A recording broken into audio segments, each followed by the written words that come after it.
On April 7th, the guns stopped firing, and the world exhaled.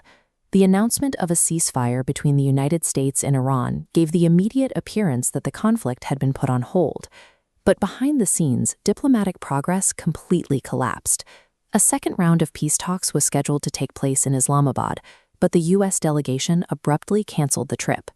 The messaging coming out of Washington is entirely contradictory.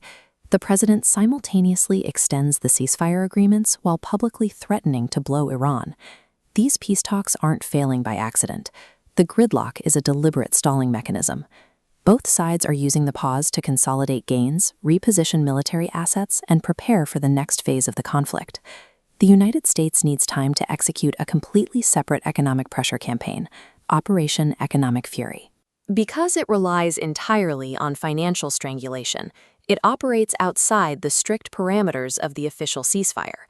The primary mechanism for this campaign went into effect on April 14th, when the U.S. imposed a comprehensive naval blockade on all commercial ships heading to or coming from Iranian ports.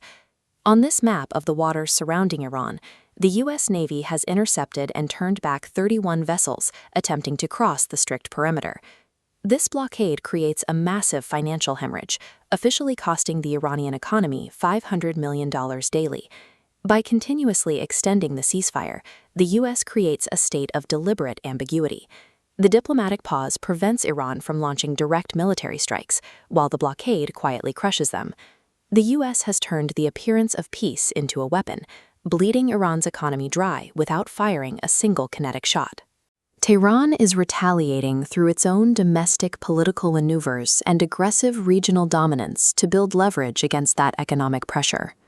On April 17th, Iran announced they were reopening the Strait of Hormuz, but they restricted commercial traffic strictly to Iranian-controlled corridors, a move designed to assert permanent, sovereign control over the shipping lanes. 5 days later, they escalated further by seizing 2 international vessels, including the Italian-owned Panamanian-flagged MSC Francesca.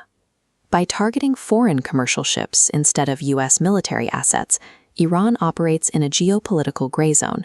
They can claim these seizures are standard legal enforcement, rather than acts of war or a technical violation of the ceasefire.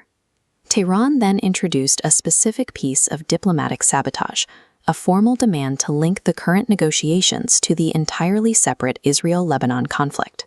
Tying these two entirely distinct geopolitical issues together virtually guarantees that no agreement can be reached. Iran is stress-testing international tolerance and inflicting heavy costs on global shipping, making sure the clock keeps running without making actual concessions. Lining these events up to the present day reveals an escalation spiral moving forward under the political cover of a ceasefire. Look at this chart tracking the price of oil. On April 23rd, reports of hostile targets prompted Tehran to activate their air defense systems. The markets immediately panicked, sending oil surging from $81 up past $107 a barrel. Every day the naval blockade continues, and every time a commercial ship is seized, it acts as a stress test. These maneuvers push both sides dangerously close to an uncontrolled military response. The diplomatic framework holding this pause together is under unsustainable physical pressure, pulling violently taut and nearing its breaking point.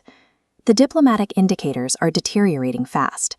The ceasefire extensions are getting shorter, and the demands from both sides are getting harder to meet.